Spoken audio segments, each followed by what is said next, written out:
Greetings from my household to yours on this Wednesday in Holy Week. We continue now with our series of video presentations featuring readings and meditations on the Passion story of Jesus according to the Gospel of Matthew. A reading from the Gospel of Matthew, chapter 26, verses 57 through 75. This reading includes Jesus before the high priest and Peter's denial of Jesus. You are invited to read along with me on the parts in yellow font. Those who had arrested Jesus took him to Caiaphas the high priest, in whose house the scribes and the elders had gathered. But Peter was following him at a distance, as far as the courtyard of the high priest, and going inside he sat with the guards in order to see how this would end. Now the chief priests and the whole council were looking for false testimony against Jesus, so that they might put him to death, but they found none, though many false witnesses came forward. At last 2 came forward and said, "This fellow said, 'I am able to destroy the temple of God and to build it in 3 days.' The high priest stood up and said, 'Have you no answer? What is it that they testify against you?' But Jesus was silent. Then the high priest said to him, 'I put you under oath before the living God. Tell us if you are the Messiah, the Son of God.' Jesus said to him, 'You have said so. But I tell you, from now on you will see the Son of Man seated at the right hand of power and coming on the clouds of heaven.' Then the high priest tore his clothes and said, 'He has blasphemed. Why do we still need witnesses? You have now heard his blasphemy. What is your verdict?' They answered, 'He deserves death.' Then they spat in his face and struck him, and some slapped him, saying, 'Prophesy to us, you Messiah. Who is it that struck you?'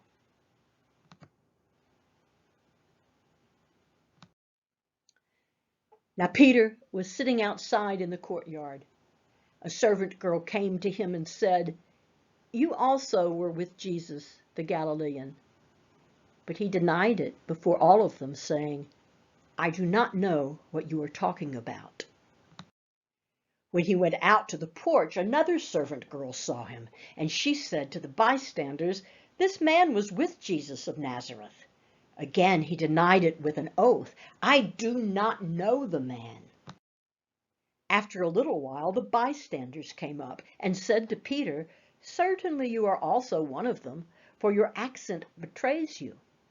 Then he began to curse, and he swore an oath, 'I do not know the man.' At that moment, the cock crowed.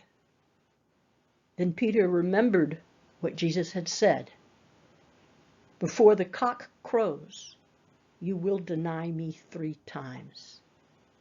And he went out and wept bitterly. The word of the Lord.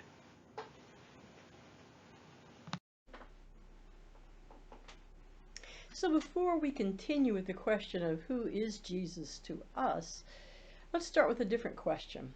And that is, who was Jesus to Caiaphas in the reading we just heard from the Gospel of Matthew? To understand this, we need to go back to the backstory, as we did in the video about Judas. When we go back to the backstory, we realize that Caiaphas, along with the chief priests and the elders, well, they were the old guard. They were the ones whose lives depended on the temple staying just as it was. They made quite a good living from the temple just as it was, and had for years, handing down the title of chief priest from one to another, all of the same mind. And the same mind they had was that they needed for nothing to upset the delicate relationship they had with the Roman government officials, especially with Pontius Pilate. They had an agreement that they could continue to do what they were doing and really wouldn't be bothered too much by the Roman government. Of course, that was as long as they obeyed certain regulations within that government, and as long as they were in no way party to anything that looked like any kind of an uprising. So they have a vested interest in making sure that Jesus does not cause trouble. And what they have been able to see is that it looks like he has been causing some unrest among the people. And the entry into Jerusalem was a bit frightening for them. It confirmed some of the things that they were suspecting, that he was beginning to gather a crowd.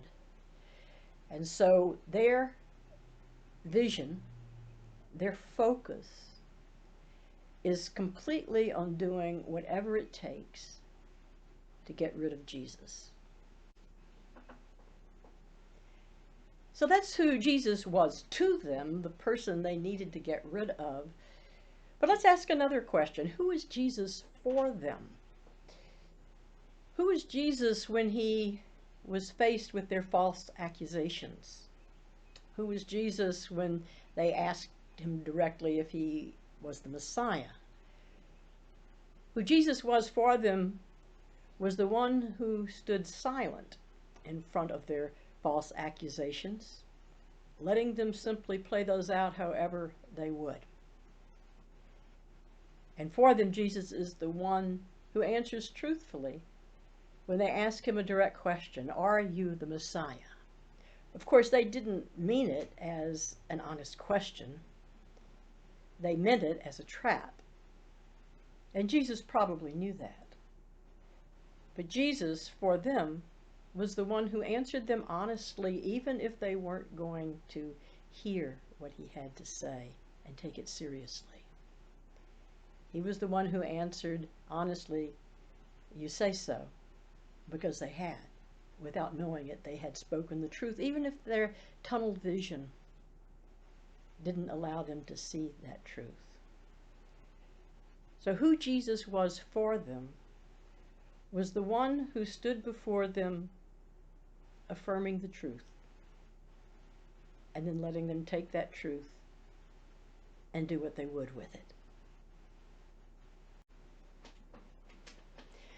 So these thoughts about who Jesus was to the chief priests and elders and who Jesus was for the chief priests and elders, these thoughts give us a glimpse of who Jesus is to us and who Jesus is for us. To us, especially to those of us who see ourselves as trying to be followers of the way of Jesus. To us, Jesus always speaks the truth and points out the way of truth. That's who Jesus is to us.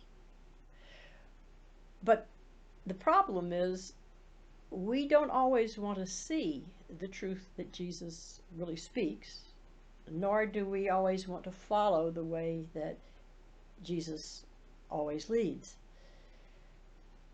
Like the chief priests and elders, we often have tunnel vision about what we believe with all our hearts and souls needs to be done.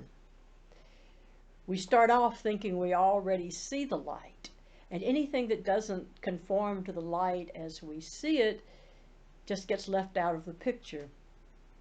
It's like literally a picture I tried to take the other morning. I wanted to take a picture of the sunrise to use with some of the slides of these readings that I've included in the videos. So I got up early before sunrise and was ready to get out on my back deck and face the right way and take the best sunrise picture I could possibly take. And I had an idea of what I was looking for. But it was a cloudy day, and so the spectacular sunrise that I wanted just wasn't there. I did see, though, some light and a little bit of color, and I thought, well, that's it. That'll work. And so I pointed the camera that direction, and I took a picture. And then I decided to switch the camera to video, and I started with that scene, and then I just let the video pan around it to my right, when all of a sudden, to my right, where I hadn't even thought to look, there was the most incredible view of a sunrise that I could have ever expected. There was no color. It was more silhouette and this uncanny light, this light that sometimes comes, I guess, just right before dawn. And as I saw that light, I knew that there, in what at first would have just been the periphery of my vision, there was the real light of sunrise that I was looking for.